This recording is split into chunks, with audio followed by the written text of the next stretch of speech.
नमस्कार बच्चों, कैसे हैं आप लोग? ओके, तो चलिए हम लोग हेनरी के फार्मूले पे आधारित न्यूमेरिकल क्वेश्चंस कर रहे थे। ओके, पढ़ाई चल रही है ना अच्छे से? ओके, करते रहिए और साथ में ना वीडियोज को वहां देखिए जहां पे आप नोटबुक और पेन रखे हैं, ठीक है? और एकांत चित्त होकर शांत स्थान में, किसी शांत वातावरण में देखिए और चीजों को समझिए और खुद से प्रैक्टिस भी करिए। वीडियो को पॉज करके फिर से लगाइए, कहीं नहीं समझ में आ रहा फिर से चालू करिए, बाकी कुछ नहीं समझ में आ रहा है तो कमेंट्स करके बताइए, हम ऑलरेडी आपकी सेवा में तत्पर हैं। ओके, रिक्वेस्ट करूंगा यदि आप चैनल पे नए हैं तो प्लीज चैनल को सब्सक्राइब, लाइक और शेयर कर लीजिएगा, साथ में घंटी का आइकन जरूर दबा लीजिएगा। ओके, ऑल पे नोटिफिकेशन पे, ठीक है?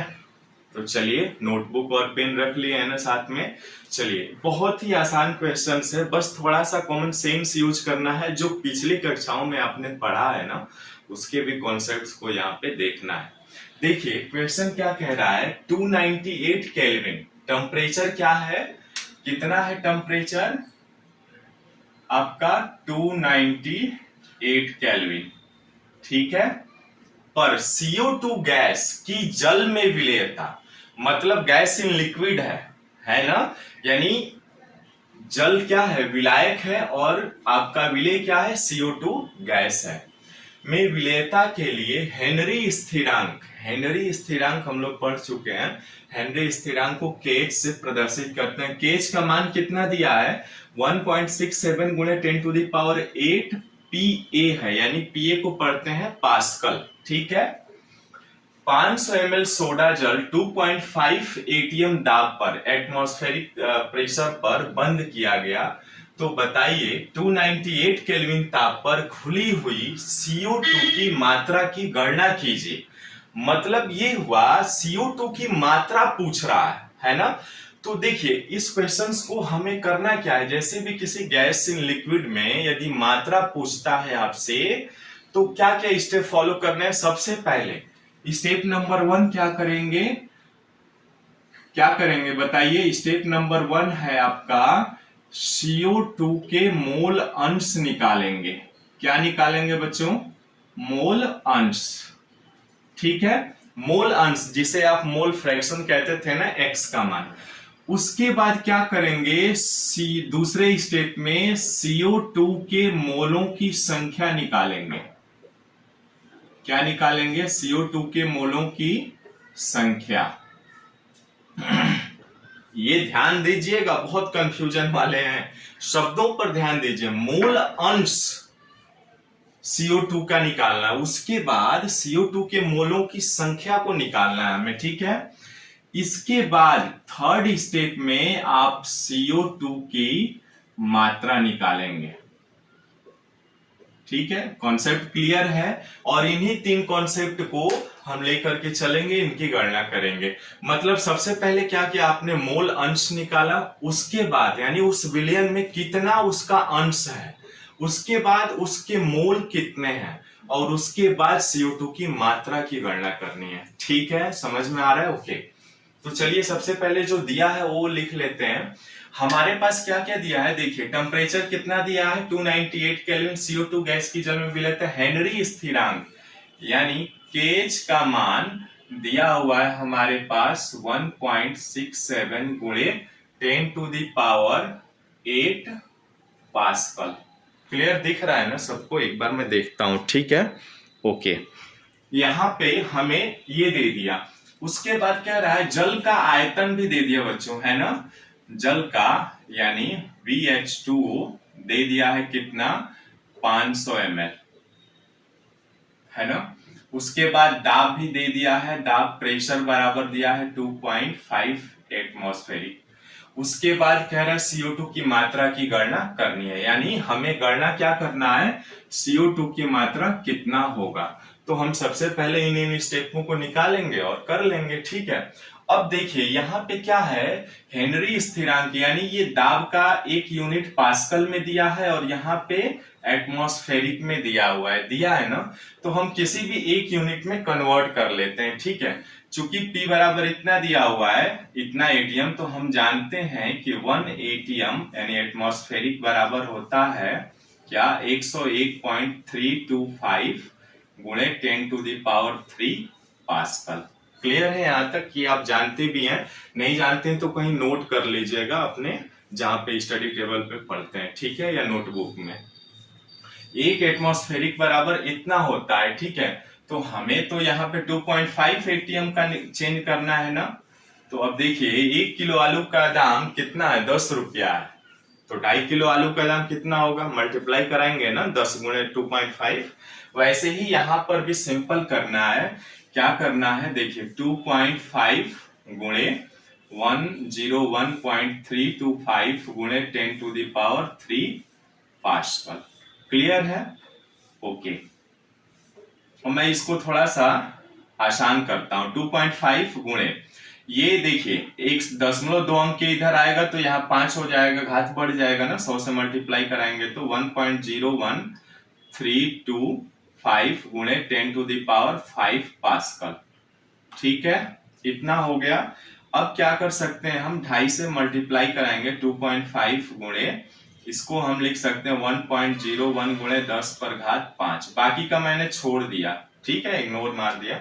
अब इसका गुणा कराएंगे तो कितना आएगा बच्चों, देखिए ये दशमलव का गुणा करना आता है आपको, आता होगा। फिर भी जो बच्चे एकदम वीक है ना, हमारा मेन गोल क्या है, जो कमजोर से कमजोर विद्यार्थी हैं वो पढ़ सके आसानी से, ठीक है।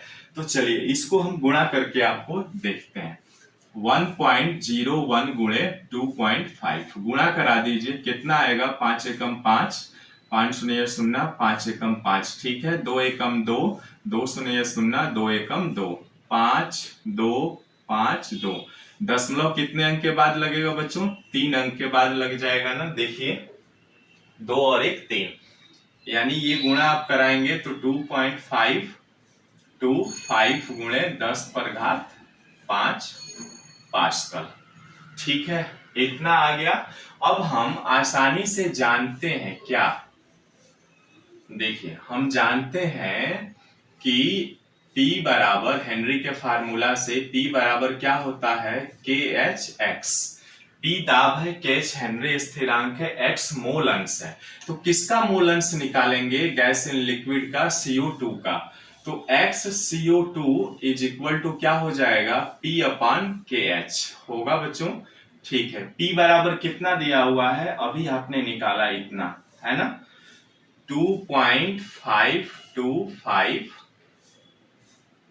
गुणे 10⁵ बटे कितना है, KH का मान, KH का मान है 1.67 गुणे 10⁸।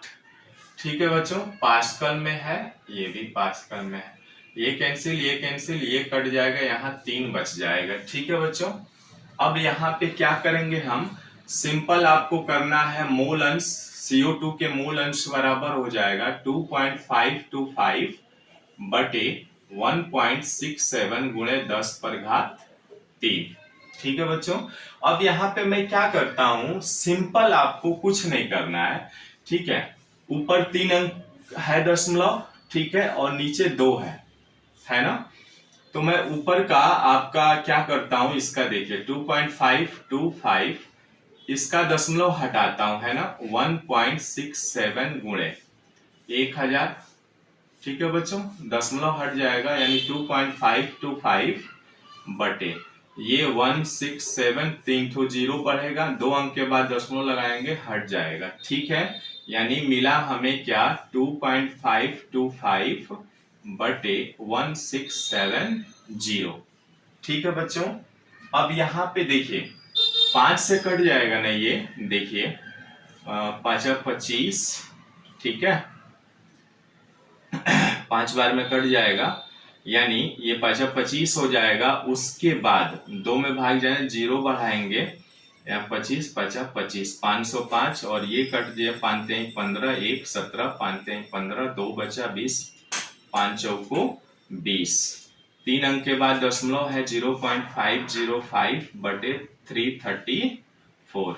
अब मैं क्या करता हूं, 1000 से अंश हर में गुणा करा देंगे तो दशमलव हट जाएगा, 505 बटे 334 गुणे 10⁻3।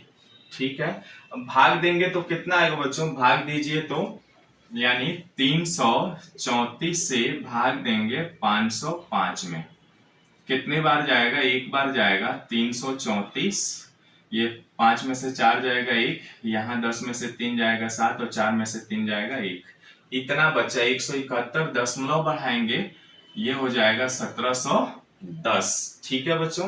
अब 1710 कितने बार में जाएगा बच्चों, देखिए तो 5 या 6, 5 बार में जाएगा मुझे लग रहा है, क्योंकि 6 चौको 24 और 2 6 18 2 20, 2 6 18 2 20, ज्यादा हो जाएगा, यानी 5 बार में जाएगा तो 5 चौको 20, 2 5 15 2 17, 1 5 15 और 1 16, यानी ये 0 11 में से 7 जाएगा 4, 6 में से 6 जाएगा 0, 400 हो गया। ठीक है। उसके बाद ये दशमलव है, ये 0 बढ़ा लेंगे, अब कितनी बार जाएगा, ये 2 बार में तो जाएगा नहीं, एक बार में जाएगा। लगभग में मैं इसको लिखता हूं 1.51 गुणे 10⁻³ है ना, x ऑफ CO2, यानी इतने मोल अंश आ गए। ठीक है बच्चों, इतने मोल अंश आया आपका किसका, CO2 का। क्लियर है यहां तक। अब देखिए इसका जब मोल अंश आप निकाल लिए तो अब देखिए सबसे पहला काम हमने क्या किया, मोल अंश निकाल लिया ना। अब मोल अंश जैसे ही आप निकाल लिए, अब CO2 के मोलों की संख्या निकालनी है। तो हम जानते हैं कि हमें क्या दिया हुआ है, चूंकि आयतन बराबर दिया हुआ है कितना, 500 ml दिया हुआ है बच्चों। उसके बाद देखिए हम जानते हैं कि जल का घनत्व, ये जल का ही है ना, H2O का ही है ये सारा, H2O का आयतन दे दिया। अब घनत्व H2O का हम जानते हैं 1 ग्राम प्रति ml होता है बच्चों। ठीक है, तो हम जानते हैं कि चूंकि घनत्व बराबर होता है भार बटे आयतन, यानी भार बराबर हो जाएगा आयतन गुणे घनत्व। आयतन कितना है बच्चों, 500 और घनत्व कितना है 1, यानी ये कितना आ जाएगा 500 ग्राम। यानी हमें क्या हुआ, जल का भार कितना मिला, 500 ग्राम मिला।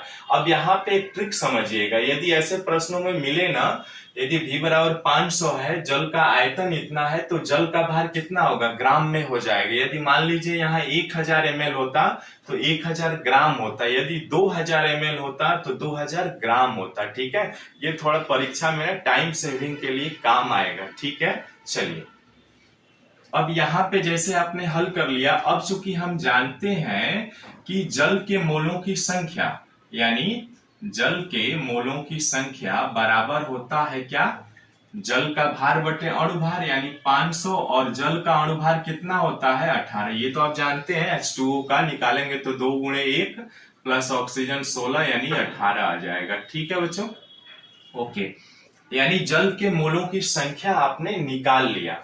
तो अब क्या करना है, हमें CO2 के मोलों की संख्या निकालनी है। तो चूंकि हम जानते हैं कि मोल अंश CO2 मोल अंश बराबर क्या होता है, एक बार ध्यान से देखिएगा, मोल अंश X बराबर होता है विलेय के मोलों की संख्या बटे विलयन का कुल क्या होगा, मोलों की संख्या, यानी विलयन में कौन कौन रहता है, विलेय रहता है और विलायक रहता है, यानी N1 प्लस N2 मोलों की संख्या हो जाएगी। अब यहाँ पे देखिए N1 क्या है, ये यानी CO2 के मोलों की संख्या है ना, इसमें CO2 विलेय है और विलायक क्या है, जल है। तो यहाँ पर भी NCO2 और N2 क्या है, जल के मोलों की संख्या, तो ये है 500 बटे 18।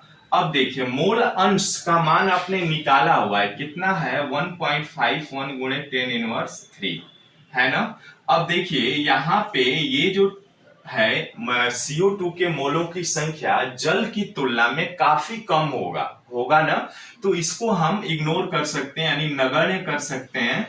तो यहां से हमें मिलेगा 1.51 गुणे 10⁻³ बराबर N ऑफ CO2 के मोलों की संख्या बटे 500 बटे 18। ठीक है बच्चों, अब यहाँ पे हम क्या करेंगे, देखिएगा ध्यान से, थोड़ा सा बड़ा हो रहा है बट कोई नहीं, इसको मैं मिट कर दे रहा हूं, रब कर रहा हूं। ठीक है ना, ओके।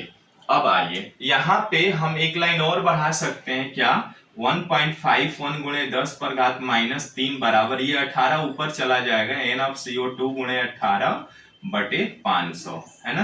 फिर यह गुणा कराएंगे तो यहां से मिल जाएगा NCO2 के मोलों की संख्या बराबर 500 गुणे 1.51 गुणे 10⁻³ बटे कितना आ जाएगा 18, है ना।